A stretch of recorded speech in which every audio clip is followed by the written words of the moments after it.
Programme ਨਵੀਆਂ applications ਲਈ ਨਹੀਂ ਖੁੱਲ੍ਹ ਰਿਹਾ। ਪ੍ਰੋਗਰਾਮ ਓਪਨ ਹੋ ਰਿਹਾ, ਇਨਵੀਟੇਸ਼ਨਸ ਭੇਜੇ ਜਾਣਗੇ ਉਹਨਾਂ ਐਪਲੀਕੈਂਟਸ ਨੂੰ ਜਿਨ੍ਹਾਂ ਨੇ 2020 ਦੇ ਵਿੱਚ ਜਦੋਂ ਇੰਟਰਸਟ ਟੂ ਸਪਾਂਸਰ ਫਾਰਮ ਖੁੱਲ੍ਹਿਆ ਸੀਗਾ, ਜਿਨ੍ਹਾਂ ਨੇ ਉਸ ਟਾਈਮ ਤੇ ਫਾਰਮ ਭਰ ਕੇ ਭੇਜੇ ਸੀ। ਸੋ LMIA ਦਾ ਕੁਝ ਚੇਂਜਸ ਆਈਆਂ ਜਿਹੜਾ ਕਿ ਇੰਪਲੋਇਰ ਰਿਕੋਗਨਾਈਜ਼ਡ ਪਾਇਲਟ ਪ੍ਰੋਗਰਾਮ ਹੈ, ਹਾਂਜੀ, ਉਹ ਵੀ ਸੈਪਟੈਂਬਰ ਤੋਂ ਸ਼ੁਰੂ ਹੋਇਆ, ਉਹਦੀ ਕੀ ਅਪਡੇਟ? ਰਾਈਟ, ਜੇ ਤੁਹਾਨੂੰ ਇਨਵੀਟੇਸ਼ਨ ਟੂ ਅਪਲਾਈ ਆਉਂਦਾ, ਤੁਸੀਂ ਮੇਕ ਸ਼ੋਰ ਕਰਨਾ ਆਪਣੇ ਈਮੇਲ ਜਿਹੜਾ ਤੁਸੀਂ ਪਾਇਆ ਸੀ ਜਦੋਂ 2020 ਦੇ ਵਿੱਚ ਤੁਸੀਂ ਇੰਟਰਸਟ ਟੂ ਸਪਾਂਸਰ ਫਾਰਮ ਭਰਿਆ ਸੀ, ਉਸ ਈਮੇਲ ਦੇ ਉੱਤੇ ਤੁਹਾਨੂੰ ਇਨਵੀਟੇਸ਼ਨ ਆਏਗਾ। ਸੋ ਕੀ ਤੁਸੀਂ ਕਾਲਜਸ 'ਚ ਵੀ ਉਹਨਾਂ ਨੂੰ ਹੈਲਪ ਕਰ ਦਿੰਦੇ ਹੋ, ਕਿਉਂਕਿ ਕਾਫੀ ਵਾਰ ਬੱਚੇ ਗਲਤ ਕਾਲਜਸ 'ਚ ਫਸ ਜਾਂਦੇ, ਕੋਰਸ ਨਹੀਂ ਰਿਲੇਟਡ ਲੈਂਦੇ, ਕੀ ਤੁਹਾਡੀ ਇਮੀਗ੍ਰੇਸ਼ਨ ਕੰਪਨੀ ਹੈਲਪ ਕਰਦੀ ਹੈ ਬੱਚਿਆਂ ਨੂੰ ਕਿ ਅਸੀਂ ਤੁਹਾਨੂੰ ਐਡਮਿਸ਼ਨ ਵਧੀਆ ਕਾਲਜ 'ਚ ਅੱਛੇ ਕੋਰਸਿਸ 'ਚ ਦਿਲਾ ਦਾਂਗੇ? ਬਟ ਹੁਣ ਮੇਨ ਜਿਹੜਾ ਗ੍ਰੇ ਏਰੀਆ ਹੈਗਾ ਕਿ ਸਰਟੀਫਿਕੇਟ ਆਫ ਕੁਆਲੀਫਿਕੇਸ਼ਨ ਲੈਣੀ ਕਿਵੇਂ ਆ। ਠੀਕ ਹੈ, ਬਹੁਤੇ ਬੱਚਿਆਂ ਨੂੰ 80% 90% ਇਹ ਜਾਣਕਾਰੀ ਹੈ ਨਹੀਂ ਕਿ ਇਹ ਕਿਵੇਂ ਮਿਲੂਗਾ ਸਰਟੀਫਿਕੇਟ। ਜੇ ਤੁਹਾਨੂੰ ਈਮੇਲ ਲੈਟਸ ਸੇ ਕਈ ਵਾਰੀ ਨਹੀਂ ਆਉਂਦੀ, ਜਾਂ ਤੁਸੀਂ ਆਪਣਾ ਸਪੈਮ ਜਾਂ ਜੰਕ ਫੋਲਡਰ ਵੀ make sure you keep an eye, ਤੇ ਜੇ ਤੁਹਾਨੂੰ ਈਮੇਲ ਨਹੀਂ ਆ ਰਹੀ ਤਾਂ ਤੁਸੀਂ ਇਮੀਗ੍ਰੇਸ਼ਨ ਦੀ ਵੈਬਸਾਈਟ ਤੇ ਜਾ ਕੇ ਉਹ ਰੈਫਰੈਂਸ ਨੰਬਰ ਪਾ ਕੇ ਵੀ ਚੈੱਕ ਕਰ ਸਕਦੇ ਹੋ ਕਿ ਤੁਹਾਨੂੰ ਇਨਵੀਟੇਸ਼ਨ ਆਇਆ ਕਿ ਨਹੀਂ ਆਇਆ। ਸੋ ਜਿਹੜੇ ਬੱਚੇ ਇੱਥੇ ਸਟੱਡੀ ਕੰਪਲੀਟ ਕਰਕੇ ਵਰਕ ਪਰਮਿਟ ਲੈ ਲਏ, ਉਹਦੇ ਬਾਅਦ ਉਹ ਬੜੇ ਕਨਫਿਊਜ਼ ਹੋ ਜਾਂਦੇ, ਪੇਰੈਂਟਸ ਨਾਲ ਗੱਲ ਕਰਦੇ ਬੈਕ ਹੋਮ ਇੰਡੀਆ, ਅਸੀਂ ਕਰੀਏ ਕੀ? ਅਸੀਂ ਐਟਲਾਂਟਿਕ ਕੈਨੇਡਾ ਜਾਈਏ, BC ਜਾਈਏ, ਕੋਈ ਕਿੱਧਰ ਨੂੰ ਮੋੜਦਾ ਉੱਧਰ ਚਲੇ ਜਾਂਦੇ, ਫਿਰ ਘੁੰਮ ਫਿਰ ਕੇ ਦੁਬਾਰਾ ਉਹ ਵੱਡੇ ਜਿਹੜੇ ਮੈਟਰੋ ਸਟੇਸ਼ਨਸ ਆ ਉੱਥੇ ਆ ਜਾਂਦੇ ਆ। ਸੋ ਜਿਹੜਾ ਲੋਕਲ ਸਟੂਡੈਂਟ ਹੈ ਜਿਨ੍ਹਾਂ ਨੇ ਆਪਣਾ ਵਰਕ ਪਰਮਿਟ ਤੇ ਹੈ ਜਾਂ ਲੈ ਰਹੇ ਅਪਲਾਈ ਕਰਨ, ਉਹਦੇ ਲਈ ਤੁਸੀਂ ਕੀ ਉਹਨਾਂ ਨੂੰ ਇੱਕ ਗਾਈਡੈਂਸ ਜਾਂ ਸਲਾਹ ਦਿਓਗੇ? ਹਾਂਜੀ, ਸੋ ਜੇ ਤੁਹਾਡੀ ਇਦਾਂ ਦੀ ਸਿਚੁਏਸ਼ਨ ਆ ਕਿ ਤੁਹਾਡੇ ਪੈਰੈਂਟਸ ਦੀ ਏਜ 70 72 ਜਾਂ 75 ਪਲੱਸ ਹੈਗੀ ਆ, ਦੋਨੇ ਪੈਰੈਂਟਸ ਓਲਡ ਨੇ ਜਾਂ ਇੱਕੋ ਹੀ ਪੈਰੈਂਟ ਆ, ਦੂਜੇ ਪੈਰੈਂਟ ਅਨਫੋਰਚੂਨੇਟਲੀ ਹੈਵ ਪਾਸਡ ਅਵੇ, ਤੁਹਾਡੇ ਪੈਰੈਂਟਸ ਦਾ ਕੋਈ ਹੋਰ ਬੱਚਾ ਇੰਡੀਆ ਦੇ ਵਿੱਚ ਨਹੀਂ ਹੈਗਾ, ਤੁਸੀਂ ਹਿਊਮੈਨਿਟੇਰੀਅਨ ਐਂਡ ਕੰਪੈਸ਼ਨੇਟ ਗਰਾਊਂਡਸ ਦੇ ਵਿੱਚ ਵੀ ਕੁਆਲੀਫਾਈ ਕਰ ਸਕਦੇ ਹੋ। ਇਹ ਵੀ ਸੁਣਿਆ ਕਿ ਬਿਨਾਂ ਆਈਲੈਟ ਦੇ ਓਨਟਾਰੀਓ PNP ਦਾ ਇੱਦਾਂ ਦਾ ਕੋਈ ਪ੍ਰੋਗਰਾਮ ਹੈ ਜਿਸ 'ਚ ਪਲੰਬਰ, ਕਾਰਪੈਂਟਰ, ਵੈਲਡਰ ਉਹ ਅਪਲਾਈ ਕਰ ਸਕਦੇ ਬਿਨਾਂ ਆਈਲੈਟ ਦੇ? ਹਾਂਜੀ, ਜਨਰਲੀ ਇੱਕ ਕੁਐਸਚਨ ਹੁੰਦਾ ਕਿ ਮੇਰੇ ਕੋਲ ਫੂਡ ਹੈਂਡਲਰ ਦਾ ਸਰਟੀਫਿਕੇਟ ਹੈਗਾ, food and safety the certificate ਹੈਗਾ, ਮੈਂ 50 ਪੁਆਇੰਟ ਕਲੇਮ ਕਰ ਸਕਦਾ? ਟੈਕਸ ਆਪਣੀ ਕਮਿਊਨਿਟੀ 'ਚ ਵੀ ਹੈ ਕਿ ਅਸੀਂ ਟੈਕਸ ਕਿੰਨਾ ਪੇ ਕਰਨਾ, ਸੋ ਟੈਕਸ ਦੀ ਕੀ ਲਾਇਬਿਲਟੀ ਹੁੰਦੀ ਹੈ, ਨਹੀਂ ਤੁਹਾਨੂੰ ਇਨਕਮ ਚਾਹੀਦੀ ਹੈ। ਆਪਣੀ ਕਮਿਊਨਿਟੀ ਬਹੁਤ ਟਰੱਕਿੰਗ 'ਚ ਹੈ, ਹਾਂਜੀ, ਸਾਡੀ ਕਮਿਊਨਿਟੀ ਕਾਫੀ ਜਿਹੜੇ ਫੂਡ ਪ੍ਰੋਸੈਸਿੰਗ ਯੂਨਿਟਸ 'ਚ ਵੀ ਹੈ, ਰੈਸਟੋਰੈਂਟ 'ਚ ਹੈ, ਸ਼ੈਫ ਹੈ, ਤੇ 50 ਪੁਆਇੰਟਸ ਤੁਸੀਂ ਦੱਸਿਆ ਕਿ ਅਸੀਂ ਲੈ ਸਕਦੇ ਹਾਂ, ਕਿੱਦਾਂ ਕੀ ਕ੍ਰਾਈਟੀਰੀਆ, ਔਰ ਵਾਟਰ ਟੈਸਟਿੰਗ ਦਾ ਵੀ ਦੱਸੀ ਗੱਲ।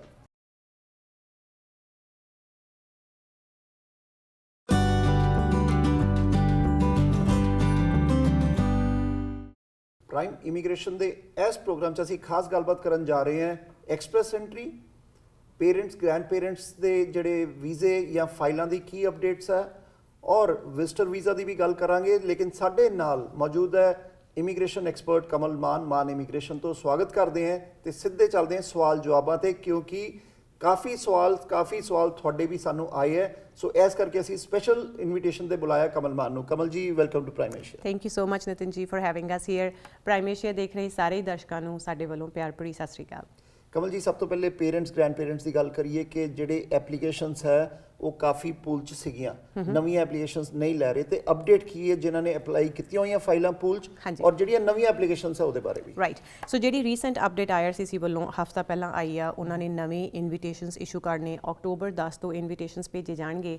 ਹਾਊਐਵਰ ਮੇਨ ਸਵਾਲ ਜਿਹੜਾ ਸਾਰੇ ਜਣਿਆਂ ਦਾ ਹੈਗਾ ਕਿ ਮੈਂ ਆਪਣੇ ਪੈਰੈਂਟਸ ਦੀ PR ਦੀ ਫਾਈਲ ਲਾ ਸਕਦਾ, ਜਾਂ ਮੈਨੂੰ ਉਹਨਾਂ ਨੂੰ PR ਕਰਾਉਣ ਦੇ ਲਈ ਕੀ ਕ੍ਰਾਈਟੀਰੀਆ ਪੂਰਾ ਕਰਨਾ ਪਏਗਾ।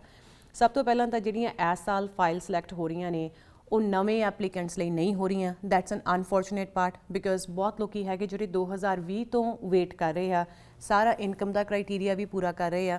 ਬਹੁਤ ਆਪਣੀ ਕਮਿਊਨਿਟੀ 'ਚ ਲੋਕ ਹੈਗੇ ਜਿਹੜੇ ਟਰੱਕਿੰਗ 'ਚ ਕੰਮ ਕਰਦੇ, ਜਾਂ ਵੈਸੇ ਸੈਲਫ ਇੰਪਲੋਇਮੈਂਟ ਹੈਗੀ, ਉਹ ਬਹੁਤ ਹਾਈ ਇਨਕਮ ਦਿਖਾ ਰਹੇ ਆ ਟੂ ਮੇਕ ਸ਼ੋਰ ਕਿ ਜਦੋਂ ਪ੍ਰੋਗਰਾਮ ਖੁੱਲ੍ਹੇ ਜਾਂ ਜਦੋਂ ਉਹਨਾਂ ਦੀ ਵਾਰੀ ਆਵੇ ਤਾਂ ਉਹਨਾਂ ਦੀ ਇਨਕਮ ਕਰਕੇ ਫਾਈਲ ਨਾ ਰਿਜੈਕਟ ਹੋਵੇ, ਤੇ ਉਹ ਸਾਰਾ ਕ੍ਰਾਈਟੀਰੀਆ ਆਪਣਾ ਪੂਰਾ ਕਰਕੇ ਰੱਖਣ।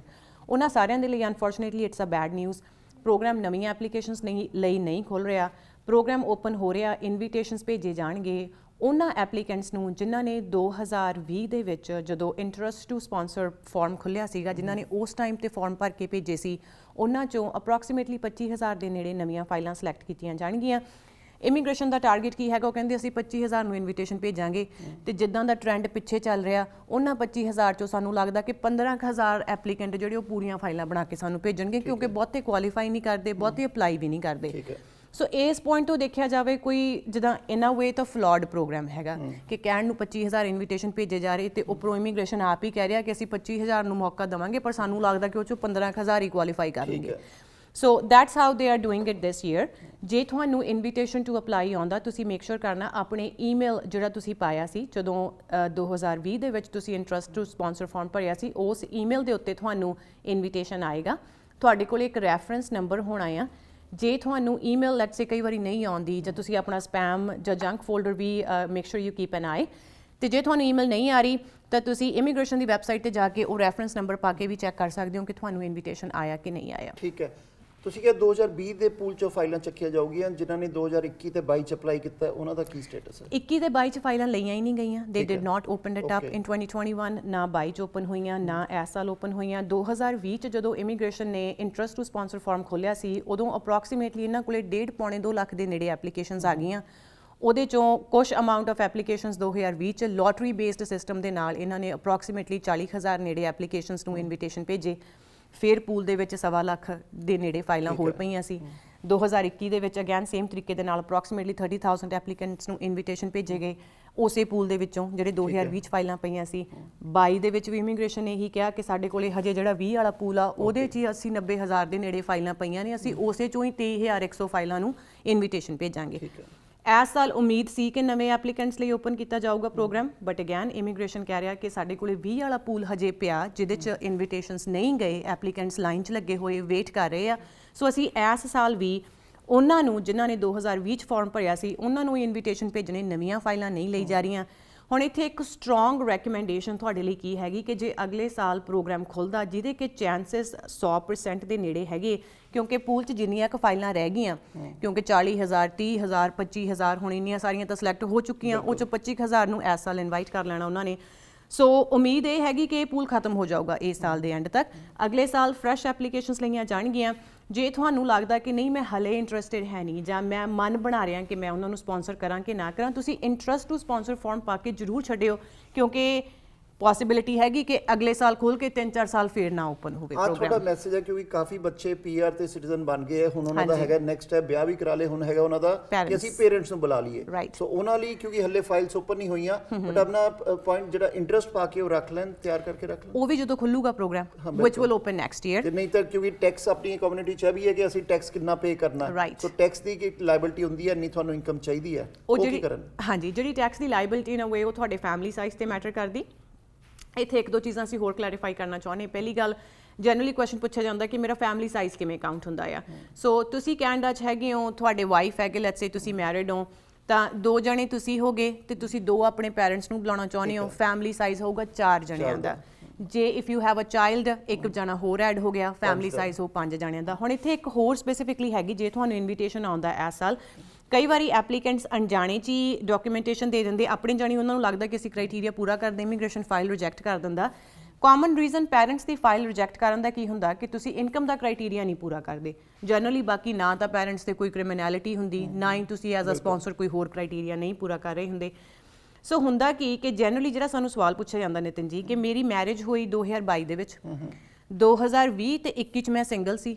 ਐਪਲੀਕੈਂਟ ਸੋਚਦਾ ਕਿ 2020 ਤੇ 21 ਚ ਮੇਰਾ ਫੈਮਿਲੀ ਸਾਈਜ਼ 3 ਜਣਿਆਂ ਦਾ ਕਾਊਂਟ ਹੋਊ ਕਿ ਇੱਕ ਮੈਂ ਸੀ, 2 ਮੇਰੇ ਪੈਰੈਂਟਸ ਸੀਗੇ, ਤੇ 2022 ਚ ਮੈਂ ਮੇਕ ਸ਼ੋਰ ਕੀਤਾ ਕਿ ਮੇਰੇ ਵਾਈਫ ਨੂੰ ਐਡ ਕਰਕੇ ਮੈਂ 4 ਜਣਿਆਂ ਦੇ ਹਿਸਾਬ ਨਾਲ ਇਨਕਮ ਫਾਈਲ ਕਰਤੀ। That's incorrect. ਜੇ ਤੁਹਾਡੀ ਮੈਰਿਜ 2022 ਚ ਹੋਈ ਆ, ਤੁਹਾਡੇ ਵਾਈਫ ਜਿਹੜਾ ਫੈਮਿਲੀ ਸਾਈਜ਼ ਆ ਉਹ 4 ਜਣਿਆਂ ਦਾ ਹੀ ਕਾਊਂਟ ਹੋਣਾ 2020 ਤੋਂ, ਚਾਹੇ ਉਸ ਟਾਈਮ ਤੇ ਤੁਸੀਂ ਮੈਰਿਡ ਨਹੀਂ ਸੀਗੇ। ਸੋ ਤੁਸੀਂ ਇਦਾਂ ਦੀਆਂ ਚੀਜ਼ਾਂ ਖਿਆਲ 'ਚ ਰੱਖਣੀਆਂ।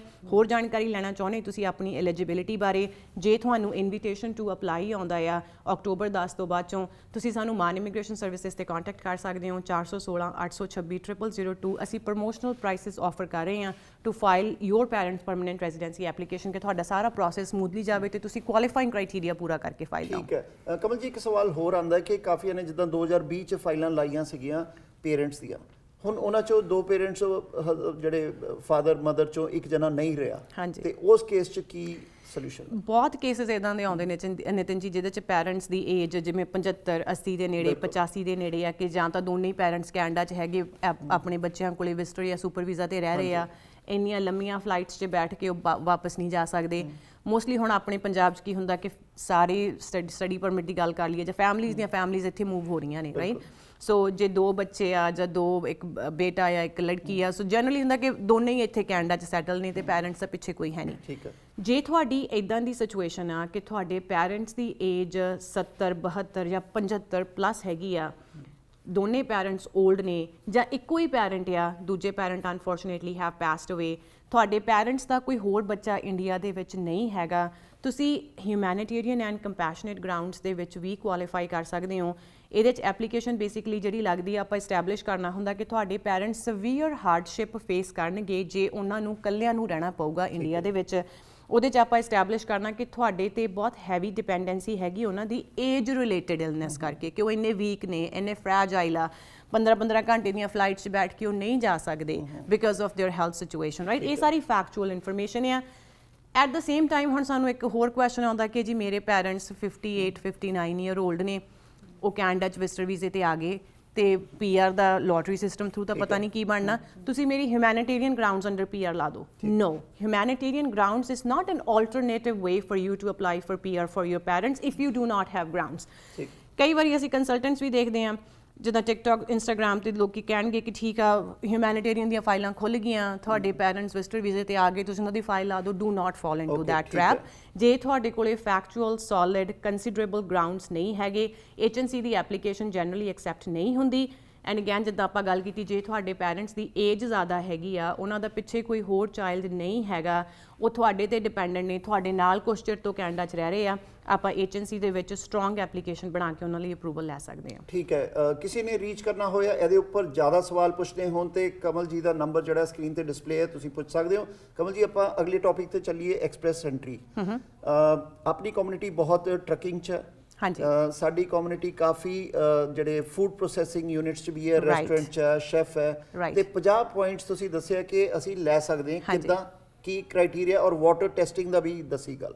ਐਬਸੋਲਿਊਟਲੀ। ਹੁਣ ਬਹੁਤ ਸਾਰੀ ਇਨਫੋਰਮੇਸ਼ਨ ਚੱਲ ਰਹੀ, ਸਾਰਾ ਸੋਸ਼ਲ ਮੀਡੀਆ ਭਰਿਆ ਪਿਆ। ਅਗੈਨ ਅ ਵੀਕ ਅਗੋ ਇਮੀਗ੍ਰੇਸ਼ਨ ਨੇ ਇੱਕ ਲਿਸਟ ਜਾਰੀ ਕੀਤੀ ਆ ਕਿ ਜੇ ਤੁਸੀਂ ਇਹਨਾਂ ਆਕਿਊਪੇਸ਼ਨਸ ਦੇ ਵਿੱਚ ਸਰਟੀਫਿਕੇਟ ਆਫ ਕੁਆਲੀਫਿਕੇਸ਼ਨ ਲੈ ਲੈਂਦੇ ਹੋ ਤਾਂ ਤੁਸੀਂ 50 ਪੁਆਇੰਟ ਕਲੇਮ ਕਰ ਸਕਦੇ ਹੋ ਆਪਣੀ ਐਕਸਪ੍ਰੈਸ ਐਂਟਰੀ ਦੇ ਵਿੱਚ, ਜਿਹੜੀ ਕਿ ਅੱਜ ਦੀ ਡੇਟ ਦੇ ਵਿੱਚ ਬਹੁਤ ਜ਼ਰੂਰੀ ਚੀਜ਼ ਬਣੀ ਖੜੀ, ਕਿਉਂਕਿ ਪੁਆਇੰਟਸ ਕੱਟ ਆਫ ਬਹੁਤ ਹਾਈ ਆ। 497 500 ਦੇ ਨੇੜੇ ਪੁਆਇੰਟਸ ਬਣਨੇ ਬੱਚਿਆਂ ਦੇ ਬਹੁਤ ਮੁਸ਼ਕਿਲ ਆ, ਚਾਹੇ ਤੁਸੀਂ 777 8 ਵੀ ਲੈ ਲੈਂਦੇ ਹੋ। ਸੋ ਜਿੱਥੋਂ ਵੀ ਐਕਸਟਰਾ ਪੁਆਇੰਟਸ ਮਿਲਦੇ ਡੈਫੀਨੇਟਲੀ ਤੁਹਾਨੂੰ ਟਰਾਈ ਕਰਨੀ ਚਾਹੀਦੀ ਆ। ਬਟ ਹੁਣ ਮੇਨ ਜਿਹੜਾ ਗ੍ਰੇ ਏਰੀਆ ਹੈਗਾ ਕਿ ਸਰਟੀਫਿਕੇਟ ਆਫ ਕੁਆਲੀਫਿਕੇਸ਼ਨ ਲੈਣੀ ਕਿਵੇਂ ਆ। ਠੀਕ ਹੈ। ਬਹੁਤੇ ਬੱਚਿਆਂ ਨੂੰ 80% 90% ਇਹ ਜਾਣਕਾਰੀ ਹੈ ਨਹੀਂ ਕਿ ਇਹ ਕਿਵੇਂ ਮਿਲੂਗਾ ਸਰਟੀਫਿਕੇਟ। ਟਰੱਕਿੰਗ ਦੀ ਸਪੈਸ਼ਲੀ ਆਪਾਂ ਗੱਲ ਕਰੀਏ, ਇਕੱਲਾ ਮੈਲਟ ਦਾ ਸਰਟੀਫਿਕੇਟ ਤੁਹਾਡੇ ਕੋਲੇ ਹੈਗਾ, ਤੁਸੀਂ 50 ਪੁਆਇੰਟਸ ਨਹੀਂ ਕਲੇਮ ਕਰ ਸਕਦੇ। ਇਹਦਾ ਸਟੈਪ ਬਾਏ ਸਟੈਪ ਗਾਈਡ ਕੀ ਆ ਕਿ ਸਭ ਤੋਂ ਪਹਿਲਾਂ ਹਾਂਜੀ ਤੁਸੀਂ ਮੈਲਟ ਦੀ ਟ੍ਰੇਨਿੰਗ ਲੈ ਕੇ ਆਪਣਾ AZ ਲਾਇਸੈਂਸ ਲੈਣਾ ਆ, ਤੁਸੀਂ ਕੁਆਲੀਫਾਈ ਹੋਣਾ to drive a truck here in Ontario. ਜਦੋਂ ਤੁਸੀਂ AZ ਲਾਇਸੈਂਸ ਲੈ ਲਿਆ, ਉਹਦੇ ਬਾਅਦ ਚੋਂ ਤੁਹਾਡੀ 3000 hours the on the job as an apprentice training ਹੋਣੀ ਚਾਹੀਦੀ ਆ। ਹੁਣ ਅਪ੍ਰੈਂਟਿਸ ਦਾ ਕੀ ਮਤਲਬ ਆ, ਤੁਸੀਂ ਕੰਮ ਕਰੋਗੇ, ਤੁਹਾਨੂੰ ਪੇ ਹੋਊਗਾ, ਲਾਈਕ ਇਟਸ ਨਾਟ ਦੈਟ ਕਿ ਕੋਈ ਵੋਲੰਟਰੀ ਟ੍ਰੇਨਿੰਗ ਆ ਉਹ, ਬਟ ਤੁਹਾਡੇ ਨਾਲ ਟ੍ਰੇਨਰ ਹੋਣਾ ਚਾਹੀਦਾ, ਤੁਹਾਡੀਆਂ ਲੌਗ ਬੁੱਕਸ ਦੇਖਣੀਆਂ ਨੇ, ਉਹਨਾਂ ਨੇ ਤੁਹਾਡੇ ਟ੍ਰੇਨਰ ਦੀਆਂ ਲੌਗ ਬੁੱਕਸ ਵੀ ਦੇਖਣੀਆਂ ਨੇ। ਜਦੋਂ ਤੁਸੀਂ ਇਹ 3000 ਆਵਰਸ ਦੀ ਰਿਕੁਆਇਰਮੈਂਟ ਪੂਰੀ ਕਰ ਲਈ, ਤੁਹਾਡੀ ਕੰਪਨੀ ਨੇ ਡਾਕੂਮੈਂਟੇਸ਼ਨ ਦੇਣੀ ਜਿਨ੍ਹਾਂ ਨਾਲ ਤੁਸੀਂ ਪੂਰੀ ਕੀਤੀ, ਤੁਹਾਨੂੰ ਲੈਟਰ ਦੇਣਗੇ ਇਹ ਲਿਖ ਕੇ ਕਿ you were driving the truck as an apprentice. ਸੋ ਉਹ ਕੰਡੀਸ਼ਨਸ ਪੂਰੀਆਂ ਕਰਕੇ ਆਪਾਂ ਉਹਦੇ ਬਾਅਦ ਚੋਂ ਜਿਹੜੀ ਪ੍ਰੋਵਿੰਸ਼ੀਅਲ ਗਵਰਨਮੈਂਟ ਓਨਟਾਰੀਓ ਦੀ ਹੈਗੀ, ਉਹਨਾਂ ਨੂੰ ਆਪਾਂ ਇੱਕ ਐਪਲੀਕੇਸ਼ਨ ਫਾਰਮ ਭਰ ਕੇ ਭੇਜਣਾ ਆ ਸਾਰੀ ਡਾਕੂਮੈਂਟੇਸ਼ਨ ਨਾਲ ਲਾਵਾਂਗੇ ਆਪਾਂ।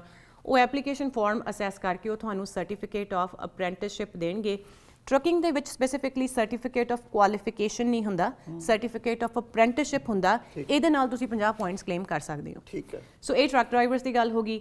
ਇਹਦੇ ਨਾਲ ਹੁਣ ਅਗਲਾ ਮੇਜਰ ਏਰੀਆ ਹੈਗਾ ਕਿ ਮੈਂ ਫੂਡ ਇੰਡਸਟਰੀ 'ਚ ਕੰਮ ਕਰ ਰਿਹਾ। ਫੂਡ ਇੰਡਸਟਰੀ ਦੀ ਸਭ ਤੋਂ ਵੱਡੀ ਪ੍ਰੋਬਲਮ ਨਿਤਿਨ ਜੀ ਅੱਜ ਦੀ ਡੇਟ 'ਚ ਕੀ ਆ ਕਿ ਜਿਹੜੀ ਆਪਾਂ ਪ੍ਰੋਵਿੰਸ਼ੀਅਲ ਗਵਰਨਮੈਂਟ ਦੀ ਗੱਲ ਕਰ ਲਈਏ ਜਾਂ ਫੈਡਰਲ ਗਵਰਨਮੈਂਟ ਦੀ ਗੱਲ ਕਰ ਲਈਏ, ਫੂਡ ਇੰਡਸਟਰੀ ਵਾਲਿਆਂ ਨੂੰ ਅਨਫੋਰਚੂਨੇਟਲੀ ਕਿਸੇ ਤਰੀਕੇ ਵੀ ਟਾਰਗੇਟ ਨਹੀਂ ਕੀਤਾ ਜਾਂਦਾ, ਪ੍ਰਾਇੋਰਟਾਈਜ਼ ਨਹੀਂ ਕੀਤਾ ਜਾਂਦਾ। ਹੈਲਥ ਕੇਅਰ ਨੂੰ ਡਰਾ ਭੇਜਣਗੇ, ਕੰਸਟਰਕਸ਼ਨ ਵਰਕਰਸ ਨੂੰ ਬਹੁਤ ਡਰਾ ਆਉਂਦੇ ਆ, ਪਰ ਜੇ ਤੁਸੀਂ ਰੈਸਟੋਰੈਂਟ 'ਚ ਮੈਨੇਜਰ ਸੁਪਰਵਾਈਜ਼ਰ ਕੰਮ ਕਰਦੇ ਹੋ, ਜਨਰਲੀ ਇਹਨਾਂ ਆਕਿਊਪੇਸ਼ਨਸ ਨੂੰ ਹਮੇਸ਼ਾ ਐਕਸਕਲੂਡ ਕੀਤਾ ਜਾਂਦਾ and it becomes fairly difficult to get the PR done even though you are meeting the qualifying conditions.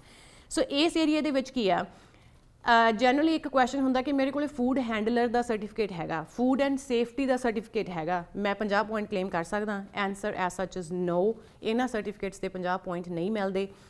ਤੁਸੀਂ ਫੂਡ ਪ੍ਰੋਸੈਸਿੰਗ ਐਂਡ ਮੈਨੂਫੈਕਚਰਿੰਗ ਦੇ ਵਿੱਚ ਸੁਪਰਵਾਈਜ਼ਰ ਦਾ ਜੇ ਸਰਟੀਫਿਕੇਟ ਲੈਣਾ ਆ ਉਹਦੇ ਤੁਹਾਨੂੰ 50 ਪੁਆਇੰਟਸ ਮਿਲ ਜਾਂਦੇ। ਉਹ ਸਰਟੀਫਿਕੇਟ ਕਿਵੇਂ ਮਿਲਦਾ? ਉਹਦੇ ਲਈ ਤੁਹਾਨੂੰ ਜਿਵੇਂ ਹੁਣ ਕੋਨਸਟੋਗਾ ਕਾਲਜ ਦੇ ਵਿੱਚ 5 ਤੋਂ 6 ਕੋਰਸ ਤੁਹਾਨੂੰ ਕਲੀਅਰ ਕਰਨੇ ਪੈਣੇ ਛੋਟੇ ਛੋਟੇ। ਉਹ ਕੋਰਸ ਕਲੀਅਰ ਕਰ ਲਓਗੇ ਤੁਹਾਨੂੰ ਸਰਟੀਫਿਕੇਟ ਮਿਲ ਜੂਗਾ। ਮੁੜ ਕੇ ਤੁਸੀਂ ਸਕਿੱਲ ਟ੍ਰੇਡਸ ਓਨਟਾਰੀਓ ਨੂੰ ਅਪਲਾਈ ਕਰਨਾ ਕਿ ਹਾਂਜੀ ਮੈਂ ਸਰਟੀਫਿਕੇਸ਼ਨ ਕਰ ਲਈ ਆ, ਉਹ ਤੁਹਾਨੂੰ ਸਰਟੀਫਿਕੇਟ ਆਫ ਕੁਆਲੀਫਿਕੇਸ਼ਨ ਇਸ਼ੂ ਕਰਨਗੇ। ਸੇਮ ਤਰੀਕੇ ਨਾਲ ਵਾਟਰ ਟੈਸਟਿੰਗ ਦੀ ਗੱਲ ਕਰ ਲਈ, ਬਹੁਤ ਬੱਚਿਆਂ ਕੋਲ ਵਾਟਰ ਟੈਸਟਿੰਗ ਦਾ ਸਰਟੀਫਿਕੇਟ ਹੁੰਦਾ, ਇਸ ਕਰਕੇ ਹੁੰਦਾ ਕਿ ਉਹ ਕੋਈ 2-4 ਦਿਨਾਂ 'ਚ ਹੀ ਮਿਲ ਜਾਂਦਾ। ਉਹਦੇ ਲਈ ਕੋਈ ਤੁਹਾਨੂੰ ਬਹੁਤੀ ਲੰਮੀ ਚੌੜੀ ਟ੍ਰੇਨਿੰਗ ਨਹੀਂ ਕਰਨੀ ਪੈਂਦੀ, ਕੋਈ ਐਕਸਪੀਰੀਅੰਸ ਨਹੀਂ ਦਿਖਾਉਣਾ ਪੈਂਦਾ। ਬਟ ਵਾਟਰ ਟੈਸਟਿੰਗ ਦਾ ਜਿਹੜਾ ਸਰਟੀਫਿਕੇਟ ਉਹ 'ਚ ਪ੍ਰੋਬਲਮ ਕੀ ਆਉਂਦੀ, ਜਦੋਂ ਤੁਸੀਂ 4-5 ਦਿਨ ਦਾ ਕੋਰਸ ਕਰਕੇ ਉਹ ਸਰਟੀਫਿਕੇਟ ਲੈਂਦੇ ਹੋ, ਜਿਹੜਾ ਸਰਟੀਫਿਕੇਟ ਤੁਹਾਨੂੰ ਇਸ਼ੂ ਹੁੰਦਾ ਉਹ 'ਤੇ ਲਿਖਿਆ ਹੁੰਦਾ ਵਾਟਰ ਟੈਸਟਿੰਗ ਥੱਲੇ ਇਨ ਟ੍ਰੇਨਿੰਗ। ਠੀਕ ਹੈ। ਉਹ ਹਿੱਟ ਐਂਡ ਮਿਸ ਇਮੀਗ੍ਰੇਸ਼ਨ ਦੇ ਨਾਲ।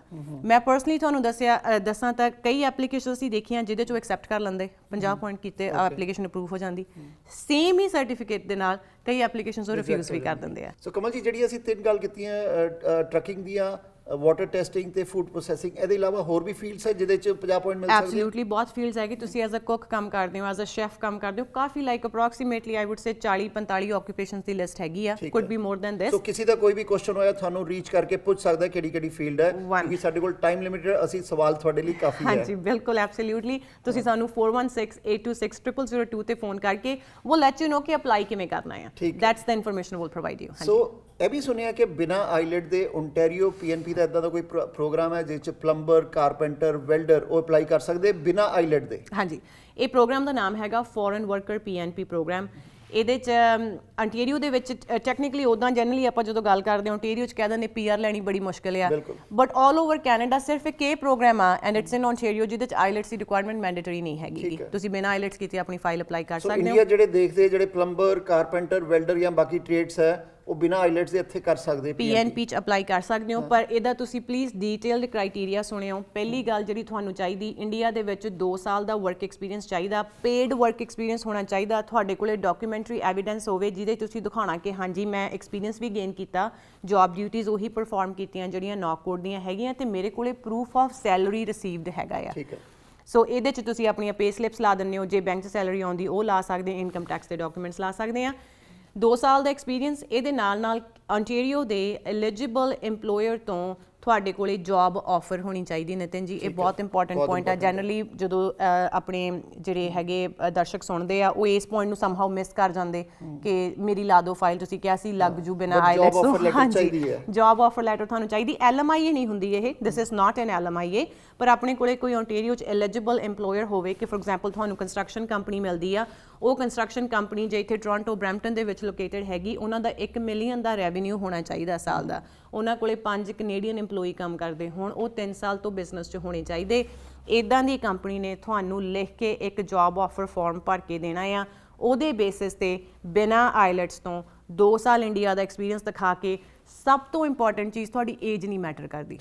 ਤੁਸੀਂ 60-65 ਸਾਲ ਦੇ ਹੋ, ਜੇ ਤੁਹਾਡਾ ਕ੍ਰਾਈਟੇਰੀਆ ਪੂਰਾ ਹੁੰਦਾ ਤੁਸੀਂ PNP ਲਾ ਸਕਦੇ। Recently somebody was 75 years old, ਉਹ ਇੱਥੇ ਕੈਨੇਡਾ 'ਚ ਹੀ ਸੀਗੇ, ਕਿਸੇ ਦੇ ਪੈਰੈਂਟ ਵੀ got there PNP done through this program. So ਤੁਹਾਨੂੰ EMPLOYER ਚਾਹੀਦਾ ਲੈਟਰ ਦੇਣ ਲਈ। ਸੋ ਕਮਲ ਜੀ, ਆਖਰੀ 'ਚ ਇੱਕ ਸਵਾਲ ਪੁੱਛੀਏ ਕਿ ਕਾਫੀ ਲੋਕ ਆਉਂਦੇ, ਕੈਨੇਡਾ ਸੁਪਨਿਆਂ ਦਾ ਕੰਟਰੀ ਹੈ, ਤੇ ਇੱਥੇ ਆ ਕੇ ਕਹਿੰਦੇ ਓਨਟਾਰੀਓ, BC, ਐਲਬਰਟਾ ਬਹੁਤ ਔਖਾ ਹੋਇਆ ਪਿਆ, ਸੋ ਪ੍ਰਿੰਸ ਐਡਵਰਡ ਆਈਲੈਂਡ ਚਾਹੀਏ।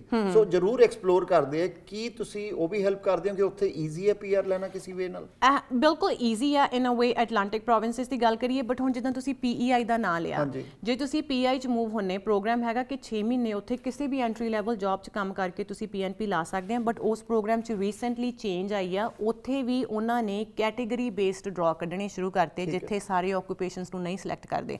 ਤੁਸੀਂ ਗੈਸ ਸਟੇਸ਼ਨ 'ਚ ਕੰਮ ਕਰਦੇ, ਤੁਸੀਂ ਰੈਸਟੋਰੈਂਟ 'ਚ ਕੰਮ ਕਰਦੇ, ਅਨਫੋਰਚੂਨੇਟਲੀ ਇਹਨਾਂ ਆਕੂਪੇਸ਼ਨਸ ਨੂੰ ਪਿਛਲੇ 1-2 ਜਿਹੜੇ ਡਰਾ ਨਿਕਲੇ ਉਹਨਾਂ 'ਚ ਇਨਵੀਟੇਸ਼ਨ ਨਹੀਂ ਆਇਆ।